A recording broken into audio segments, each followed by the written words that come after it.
I have to say, when I told people about, I'm going to be talking to two moms who are raising full siblings because they shared embryos, I got a lot of, what? What did you just say? If this was over text or we got the mind blown emoji, it is a very unique situation. It's the only time I've ever heard of anything like this. But I really have to hand it to Jackie and Heidi, the moms we're going to be talking to, for navigating such a unique path and doing it so well, so thoughtfully. And to me, I think what could be more enriching than extending your family to other siblings and half siblings? I just think they're doing an incredible job. I hope it inspires other families to do something similar. I always say more love is more love. And if you can extend your family in a way that everybody wins, go for it. So enjoy this episode and conversation talking to Jackie and Heidi about sharing embryos. Hi, welcome to Doing This Differently, a podcast that celebrates non-traditional family structures. I'm your host, Nicole Foley, a solo mom living in San Francisco with my daughter, Dylan. In each episode, we talk to families who are forging their own unique paths, and together we expand our definition of what family looks like. Today, we're talking about sharing embryos. We're talking to two solo moms who are raising full siblings and even looking to expand their non-traditional family. As I say, families come in all flavors, and this one is pretty unique. With that, I'd like to introduce you to our guests, Jackie, a solo mom who lives in Oakland, California with her beautiful 6-year-old daughter, Josephine, also known as JoJo. Jackie always knew that she wanted to be a mom. She knew since the age of 13, and in 2015, she decided to take the plunge and moved full steam ahead on her journey to single motherhood by choice. She graduated from UC Berkeley with an economics degree and is currently a CFO at a venture capital fund in SF. She's trilingual in Vietnamese, German, and English, and is an avid runner. Welcome. Also with us is Heidi, who's raising 3-year-old Henry in LA. Heidi spent most of her life as a New Yorker. She attended Teachers College at Columbia University for graduate school and Cornell University for undergrad. She's a medical science liaison for the diabetes medical device industry. Welcome. Thank you both so much for being here and sharing your stories. Thanks. Happy to be here. Same. Thank you for having us today. Well, we'll start with you, Jackie. I'm curious to hear about your road to solo motherhood. What did you envision for yourself when you thought about a future you with kids, and tell us a little bit about the process in making that decision. Yeah, so kind of a segue. I knew I wanted to be a mom as early age of 12. I wasn't sure about marriage at that time with your perfect white picket fence, but definitely knew I wanted to be a mom. I was married over 10 years ago, and approaching mid 30s, I found myself single again, and definitely didn't want to risk losing out on time as my fertility window was closing. So I read a lot of books. I talked to a lot of other single moms, and went to lots of different networking groups online that I found, and kind of decided that I was going to do this and kind of full steam ahead, and start my own, forge my own path to single motherhood by choice in 2015. Thank you. Heidi, what about you? I think I always planned or preferred the idea of being a mom at 40. I was married in my late 20s, and, having children was like in the very distant future. And then we got divorced. And then, I guess I spent most of that time trying to find a suitable partner to have a family with. And that didn't work out. And then as I was approaching 40, I realized, oh, well, I better try to find someone. And then I got into my 40s, and the person that I was with, we didn't get married. He thought we should get married first before trying to have children. I was like, nah, I don't need to get married again. So we did produce a few embryos together, 3 girl embryos, but by then I was already 42. So they weren't good embryos, not the kind that was worth transferring. So yeah, by the time I was 43, I had done 2 egg retrievals and, one miscarriage. And, I realized, oh, well, if I'm going to have a child, I'm probably going to have to do it on my own. So I don't call myself a single mother by choice. I'm a mother by choice and single by circumstance. So that's sort of how I prefer to call it. So, and here I am today at almost 50, and I have a 3-year-old, and I can't believe it. Side note. I agree. I really like how she put it. It's mom by choice, single by circumstance. The mom is going to be a forever state. The single, you have a lifetime to partner up. So anyway, kudos to Heidi. I agree, and but also kudos to the women who love the single mom by choice label. That's all good too.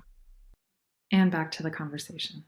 Yeah, we find ourselves maybe living out a different life than we had envisioned. Not good or bad, just different. So yeah. So tell me a little bit about how the two of you got connected, because the idea of sharing embryos is very interesting. So I want to dig into that. And feel free, whoever wants to take that away. I guess after I miscarried, so I had 3, not good embryos. Then I had 3 additional embryos from eggs I had retrieved in my late 30s that ended in a miscarriage. And, when I decided I was going to do IVF, I started knowing I was only going to do it twice. I was only going to commit to 2 retrievals, and that's it. If it didn't work, I was going to explore my other options. So I did. After I miscarried my own embryo, I did have an additional embryo left, but I decided I need to explore other options. So I talked to a pediatric psychiatrist who had done her, who was married. She did a traditional adoption of her first child, and then she did an embryo adoption of her second and used a surrogate. So I talked to her about that. I talked to a therapist who worked with the foster care system. I talked to an adoption agency and lawyer. I explored adoption out of the country, from children out of the country. I considered everything. I looked at egg donors. I talked to different egg banks. I mean, I did everything. And the one option that appealed to me the most was to find an embryo. Which was challenging because I had gone to one egg donor embryo bank and, it didn't work out. Just when I was about to sign the paperwork, they let me know that the embryos weren't transferable, or they just weren't, too many, issues with them.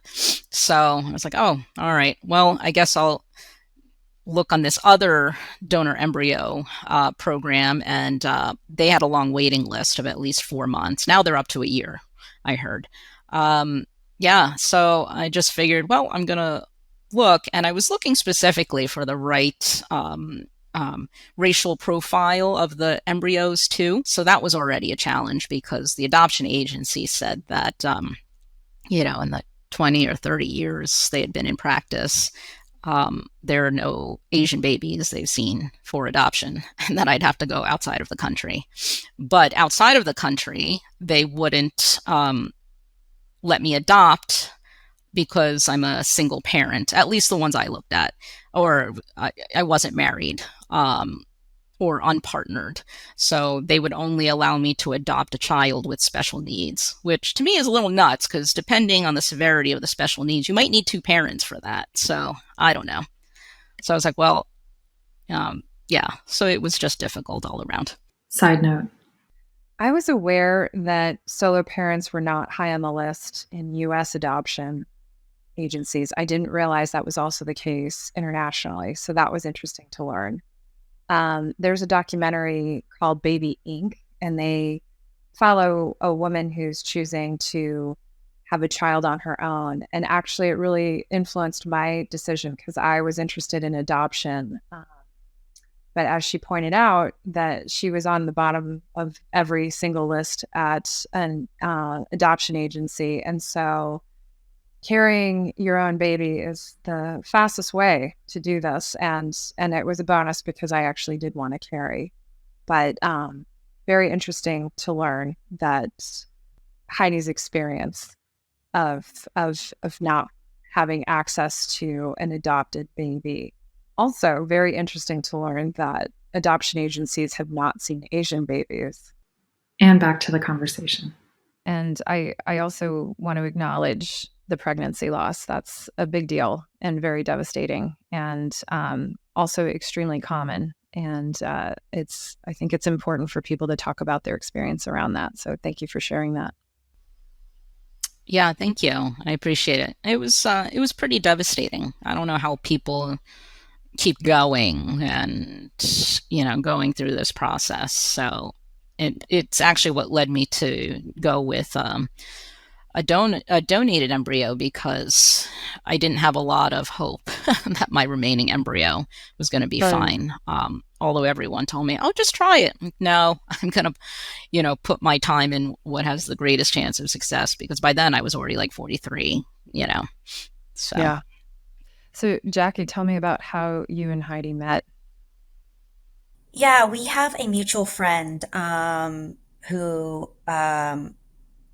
has followed my journey over the years. And it's been great to have her support along the way, and is also a coworker of Heidi and who knows Heidi's journey very intimately. And obviously, our dear friend Jen knew about my extra embryos and kind of knew about Heidi's circumstance with her journey, and kind of, took the opportunity to be like a matchmaker almost for us. And it was kind of a little bit serendipitous, and it was also happened organically. And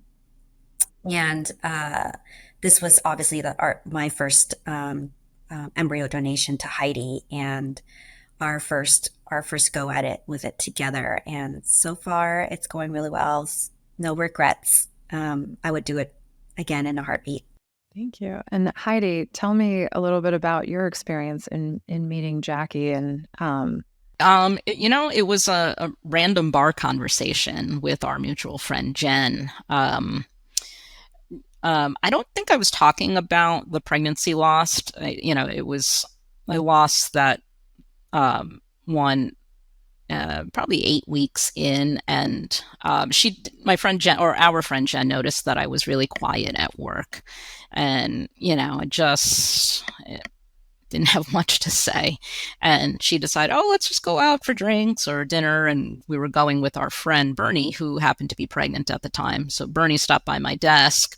She said, we're still going, right? I'm like, I don't feel like going. She's like, all right, well, we can cancel. And I was like, we haven't talked or hung out or done non-work stuff in, since last year. I said, well, let's just go for a little bit and I'll just leave early. So we went, and Jen, she brought up her friend Jackie again, who she had talked about over the previous couple years.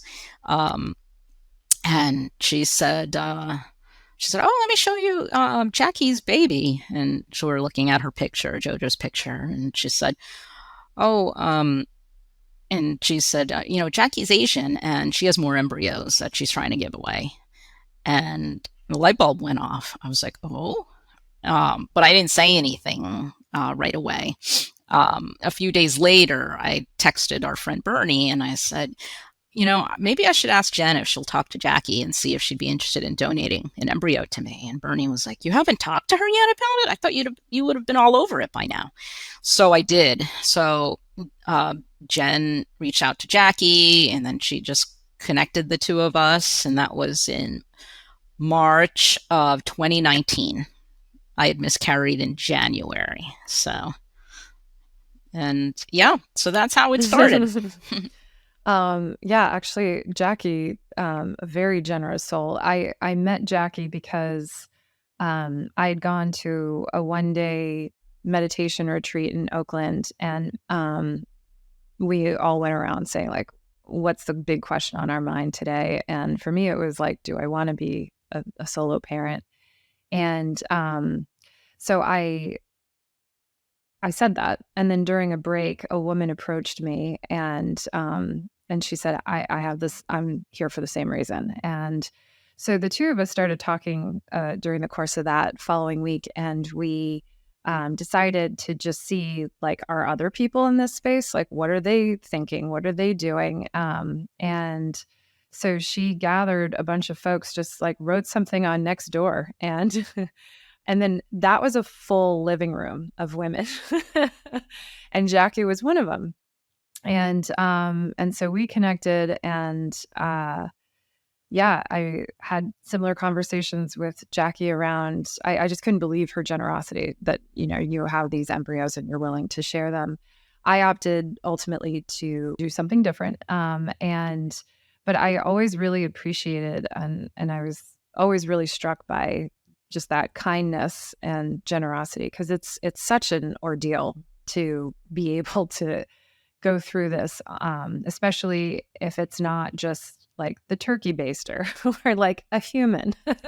You're actually really having to, whether it's a donor egg or donor sperm or there's just so many things to coordinate. And so I just want to acknowledge how amazing that was of you, Jackie. Actually, while we're on that, why is that important? Why was it important to you to share the embryos that you have with someone else, Jackie?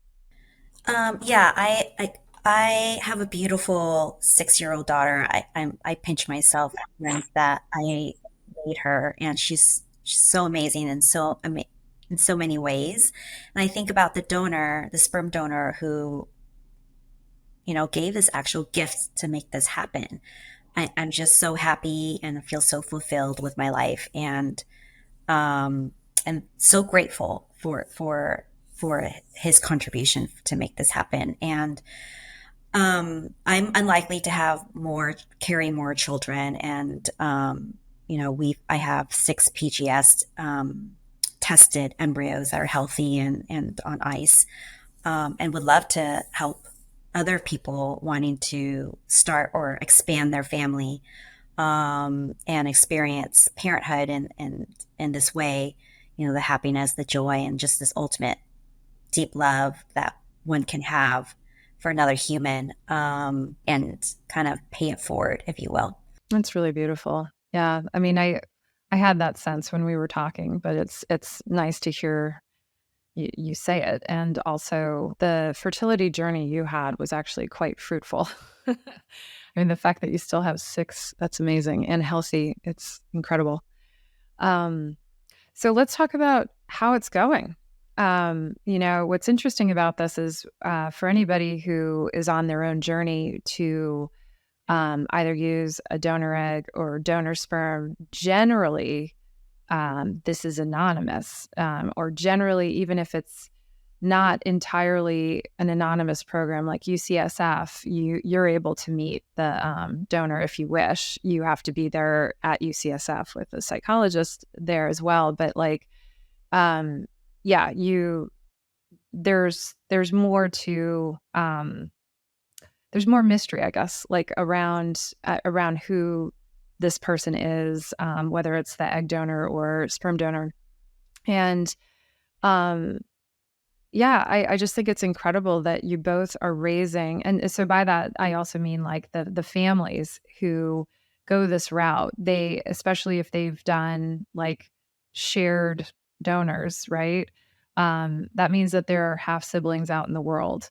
And what I find incredible is I don't know anybody other than you, Jackie, who also, like, everybody in this brood. It seems like, the half siblings. And from what I understand, you're vacationing with Heidi and Henry. So let me hear about this. Like, talk to me about what that process was like to reach that conclusion that that's how you wanted to approach this, because you could have very well just been like, here's the embryo, good luck, and not be in touch, but instead you've taken a very different route.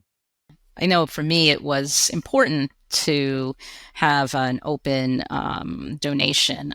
That's something I actually decided when I was talking to the pediatric psychiatrist who had done the traditional adoption and an embryo adoption. She said she sees children who were adopted and who are looking for their families as teenagers, and that's just to be expected. And she said it's better for the child to know where they come from, and really no secrecy behind that. So to me, it was, and I know everyone makes their own decision about what's best for their family, but to me, it seemed like a no-brainer, and the best thing for the child. And even my family had asked me, well, are you going to feel uncomfortable? What if she wants him back? And I was like, well, whatever concerns, fears, insecurities I might have, that's my job as the adult to go, talk to a therapist and figure that out. Having an open donation and relationship is important for the child, important for him. And nobody told me differently. So and it's the reason why I chose to go with Jackie's embryo instead of, I had adopted or gotten 5 full Asian embryos from another embryo donation program. But they were anonymous. I had, very little information about them, occupation, ethnicity, age, and that was it. But they didn't, and they got a child out of this batch of 10, 11 or 12 embryos, but they didn't want any communication with the recipients of their remaining embryos. And that might have been my last resort, but I already knew going into this was not the route I wanted to go. Side note. We could spend a whole episode just talking about this: open adoption, open donor versus closed. The majority of fertility clinics if they have a donor program, it is anonymous. What is curious to me is with so many genomics programs like 23andMe and Ancestry.com, the jig is up. I don't understand why they think that, like, oh, we're going to conceal people's identity. So just on a logistical note, that seems off. But it's my belief that humans have a need to know where they come from. And I am a proponent of not obstructing that information. So looking at donor programs that where donors are open to being reached out to, contacted in the future, to me makes a lot of sense. So I really agree with what Heidi is saying, and that even though this particular situation is rather unique, and they're aware of their half siblings and they all have relationships with these different families, which I think is incredibly beautiful, I do hope that in the future, these anonymous programs are a thing of the past. I don't think it's really serving the families, even though, of course, yes, it's a very complex, complicated situation to navigate. But I also think in the end, it makes a lot of sense for the children to know that they have access to whoever the donor is, should they choose to pursue. And back to the conversation. Yeah, I think for me, it's worth mentioning that the donor that I selected is also an open donor. I felt that was super important for my daughter, Josephine, to have that choice to kind of complete her birth story and find her donor if she wanted to, and have that choice. And kind of to further that as an open embryo donation, it's just me and my daughter in the Bay Area. I don't have family nearby. And so, and I grew up with 3 half brothers, and we're really close and have positive relationship, even though we didn't grow up with each other for the most part.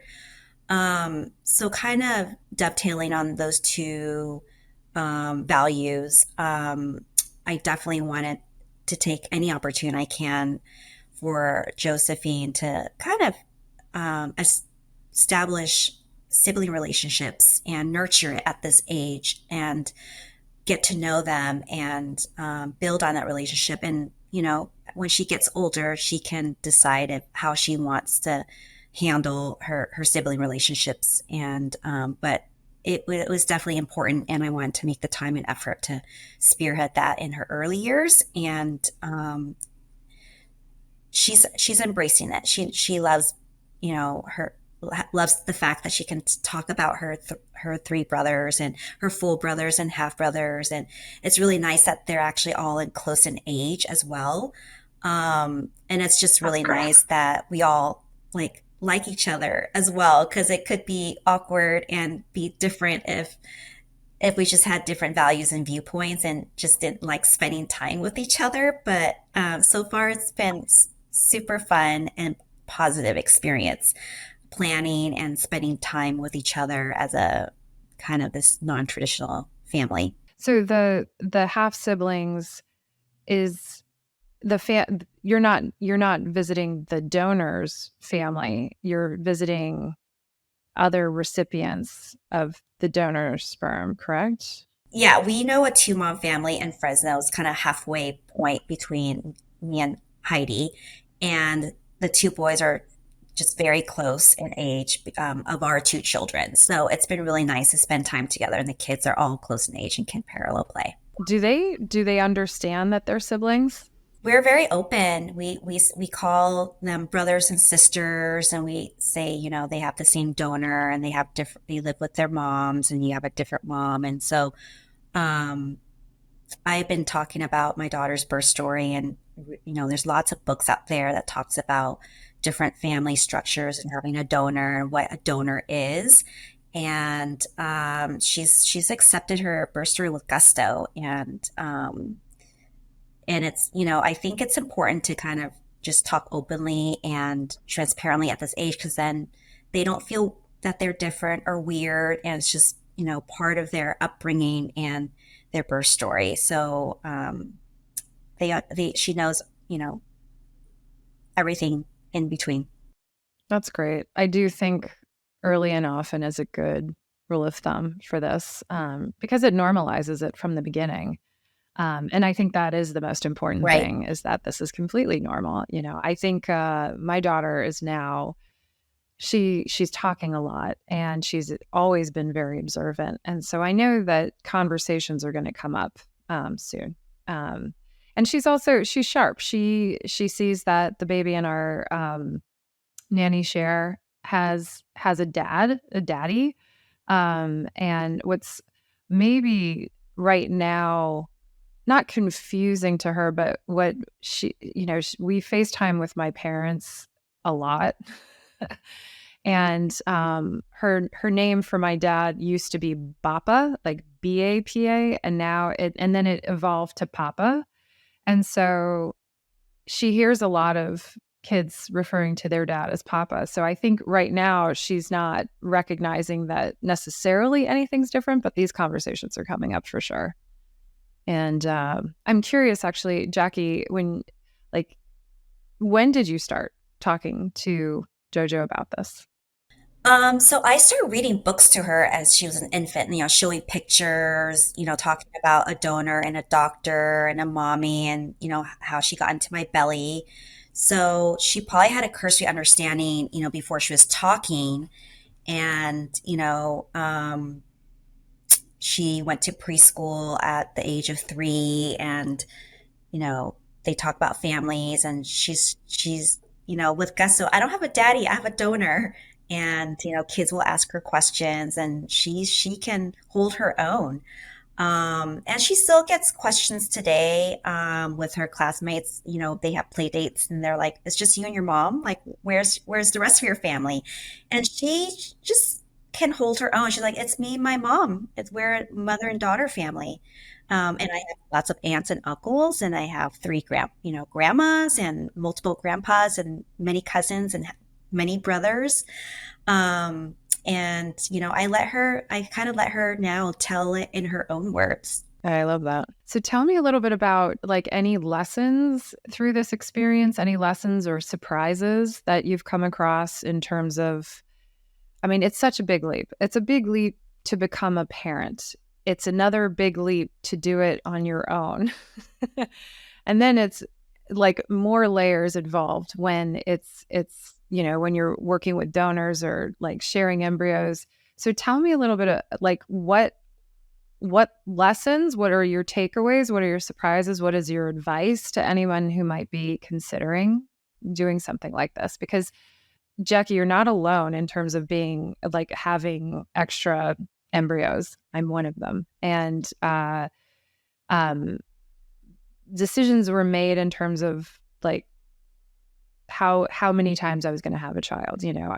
I knew immediately. I knew before it was just going to be one. So yeah, I know I'm not alone in like, well, when I signed all those papers, this is what was decided. They allow you to change your mind, but it's also like, yeah, I'm just curious to hear what lessons or surprises have come up for both of you in general.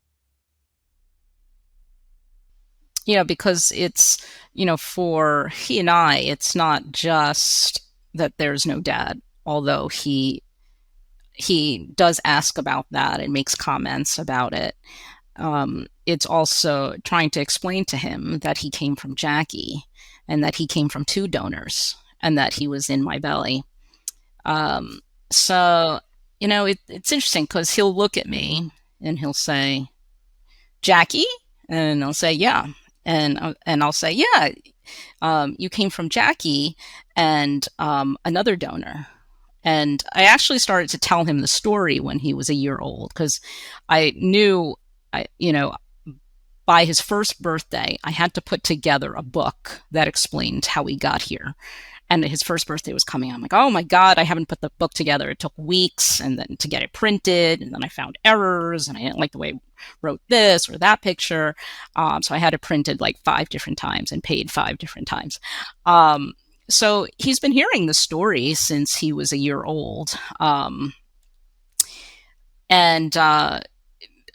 The embryos, the batch of embryos that Jackie had, they're all represented by these hearts in the book. And he's the blue heart, and there's a purple heart that's Jojo, and these light green hearts that are the other boy embryos. And so he's just, when he sees the page, he says, oh, those are my siblings? Yeah, so I think he gets it, but I don't think he, until other children start asking him questions, when he starts school, I don't know that he'll think there's something unusual about it. I don't know that, I don't know that he'll feel uncomfortable about it. It just is. That's just that's just how our story is. So yeah. But as far as surprises, it's hard to do this solo. I've had a lot of medical issues and I realized, oh, well, that's what happens when you do this, when you're almost, when you're almost 50, but,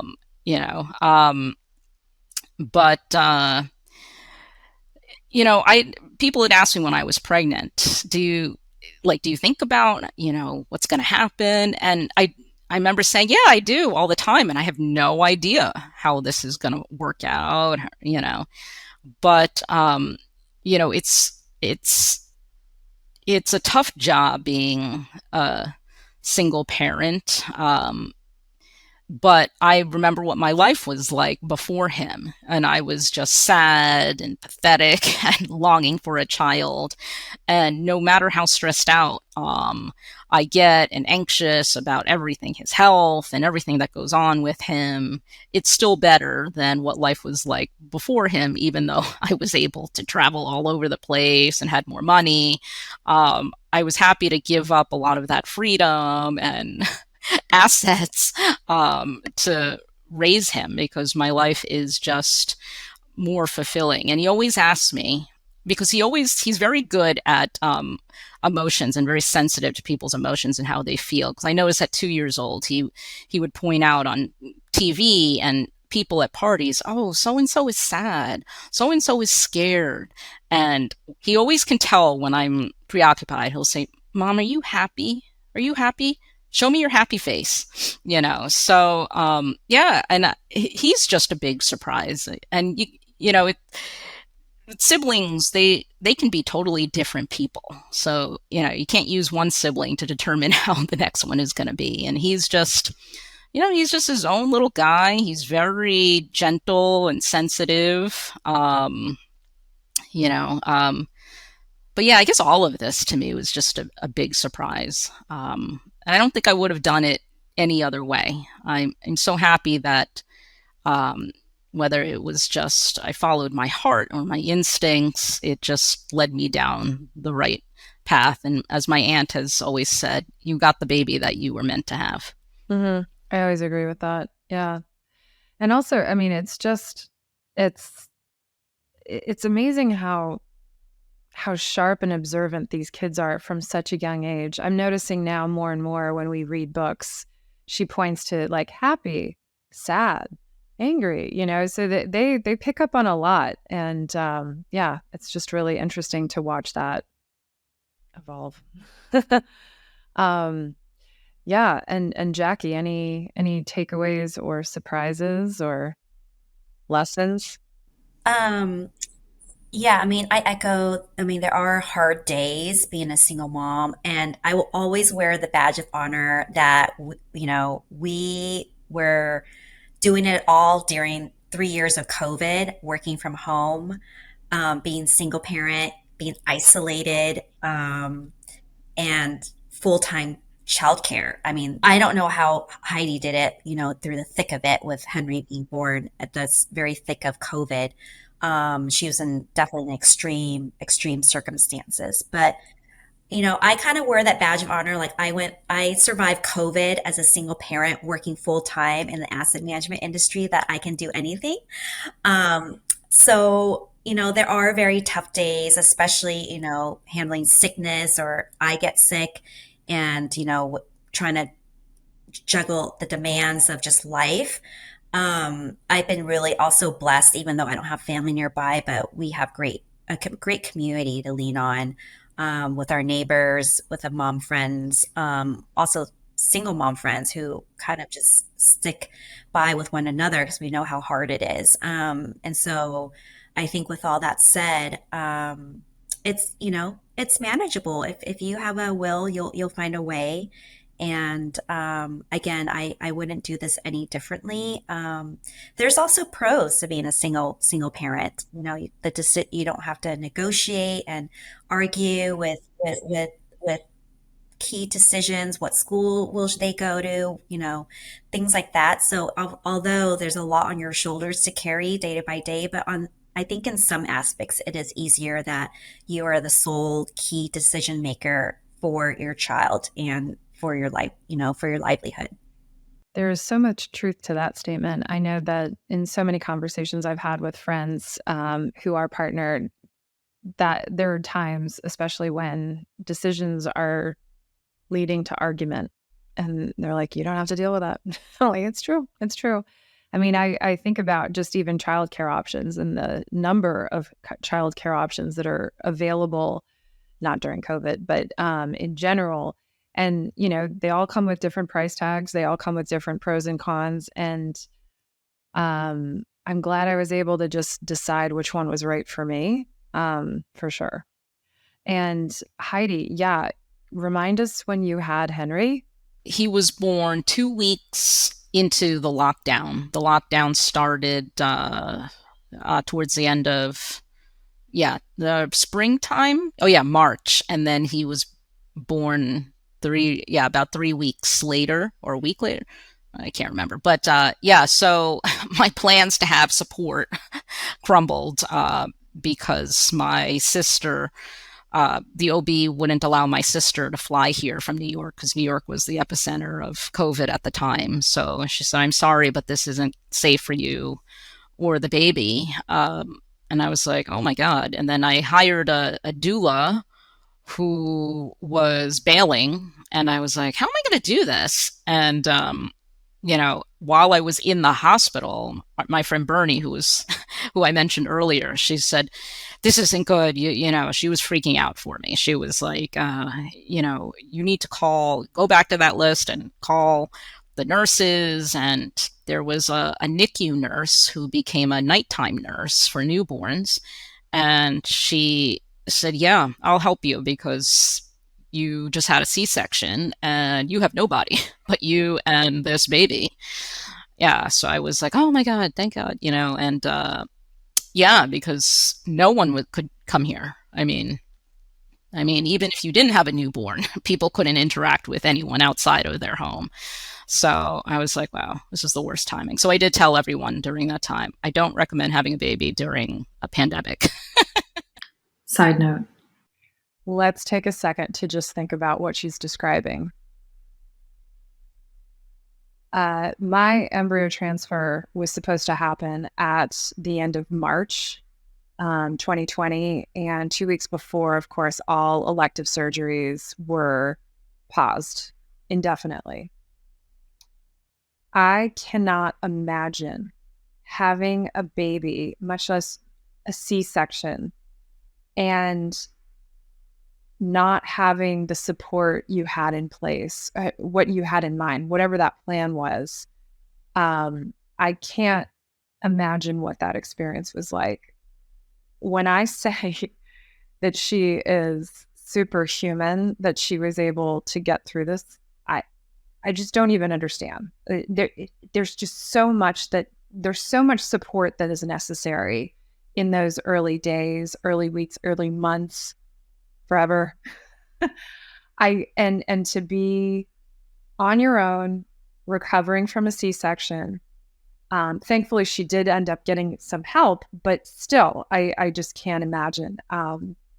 Just want to acknowledge the enormity of this experience. Wow, go Heidi! I can't even imagine. And back to the conversation. I'm so blown away by that. I can't even express, because I also had a C-section, and my parents were here from the East Coast. They had been with me for about a month. This is also 2021. This is March 2021, not March 2020.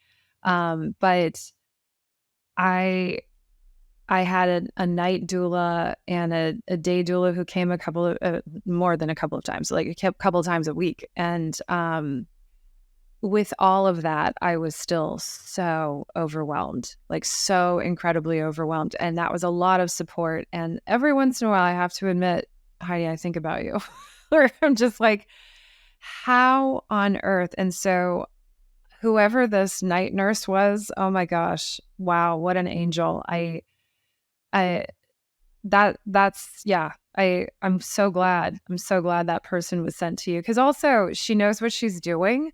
Because I think that I was fortunate that everyone around me was helpful in some way, but I can also imagine that sometimes the most well-intentioned people want to be helpful and maybe they're not. So I actually think, in a very bizarre way, how fortunate you were to have somebody who truly knew. How long did she stay with you? She could only stay 2.5 weeks because she had to, I guess with the pandemic, she had to quarantine for 2 weeks before her next client who was having twins. So I only had her for 2.5 weeks, which was not enough, but I was happy to to take 2.5 weeks, because to come home, with no help, it was a struggle, but it was, what helped me get through it was also, my friends and Jackie and my sister who have young children who had given birth only a couple years before.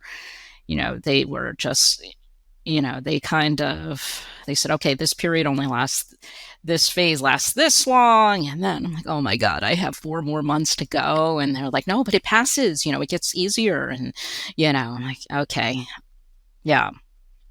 It is true. It is true. There are these points along the way where you're like, there's this like silent graduation where you're like, Yeah. okay, so now we're doing this and now we're doing this. And yeah, I mean, that continues, Yeah. I'm sure, until adulthood, but yeah.